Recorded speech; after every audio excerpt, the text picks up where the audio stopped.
હાજીપીર જરા લાખપર વરલી માર્ગને વૈકલ્પિક જાહેરનામું રદ કરવાની માંગ। જરા વિસ્તારમાં માળકામ ચાલુ હોવાથી કલેક્ટરશ્રી દ્વારા હાજીપીરથી જારા લાખપર વરલી માર્ગને વૈકલ્પિક તરીકે જાહેર કરાતા માર્ગ પર મીઠાના ભારે ટ્રેલરોની ભારે અવરજવર શરૂ થઈ છે, જ્યારે હકીકતમાં આ માર્ગ સંકુચિત ગ્રામ્ય માર્ગ છે, જેમાં ઊંચા ચઢાણ વળાંકોને માત્ર 10 ટન જેટલી લોડિંગ ક્ષમતા છે। ચડોલી ગામ પાસેનો પુલ પણ જર્જરિત હાલતમાં છે, છતાં 50 ટનથી વધુ ઓલોડ વાહનો પસાર થતા રોજ અકસ્માતોની સ્થિતિ ઊભી થઈ છે। સાથે જ પ્રવાસન માર્ગ અને ઉત્સવ ઋતુના કારણે મુસાફરોને હાલાકી, પ્રાથમિક શાળાના બાળકોની સલામતી અંગે વાલીઓમાં ચિંતા તથા મીઠાના ઢગલાથી ખેતીને નુકસાન થવાની ભીતિ પણ સર્જાઈ છે।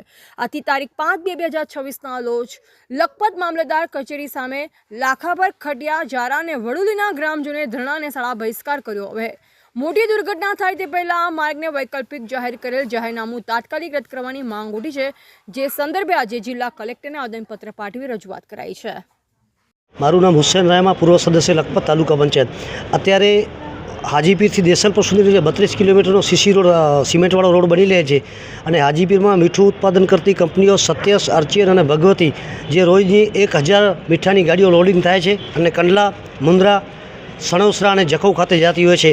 આ રોડ બનવાના કારણે માનનીય કલેક્ટર સાહેબે તારીખ 20/1/2026ના રોજ એક જાહેરનામું પ્રસિદ્ધ કર્યો અને આ નવા 3 રૂટ વૈકલ્પિક માર્ગ તરીકે જાહેર કર્યા, જેમાં એક કંડલા અને મુન્દ્રા તરફ જતી ગાડીઓ માટે ધોરડો, ખાવડા થઈને એ રૂટ આપ્યો, બીજો સણોસરા માટે જતી ગાડીઓ માટે નરાથી, દયાપર થઈને કોટડા, જળોદર, ઉખેડાથી એ રૂટ આપ્યો અને જખૌ પોર્ટ પર જે ગાડીઓ જાય છે એના માટે જારા થઈ, હાજીપીરથી જારા, લાખાપરથી ગડુલી થઈ અને આ રૂટ આપ્યો। પરંતુ આ રૂટ આપવાના કારણે અમને ઘણી તકલીફો થાય છે, ખેતીને ખૂબ નુકસાન થઈ રહી છે, છોકરાઓ સ્કૂલે જઈ શકતા નથી, રોડ એટલો સાંકડો છે, દરરોજ 1-2 અકસ્માત થાય છે। આ મુદ્દે અમે આજે કલેક્ટર સાહેબનું ધ્યાન દોરવા આવ્યા હતા કે સાહેબ આ રૂટ આપનું જે જાહેરનામું છે રદ કરવામાં આવે, નવો રૂટ બનાવવામાં આવે, કારણ કે આ રોડની ક્ષમતા 10 ટનની છે અને ત્યાં 50-50 ટનની ગાડીઓ, ઓવરલોડ ગાડીઓ આવે છે, જેના કારણે કોઈ જાનહાની થવાની પણ શક્યતા છે, ખેતીના પણ ખૂબ મોટા પ્રમાણમાં નુકસાન થઈ રહ્યું છે।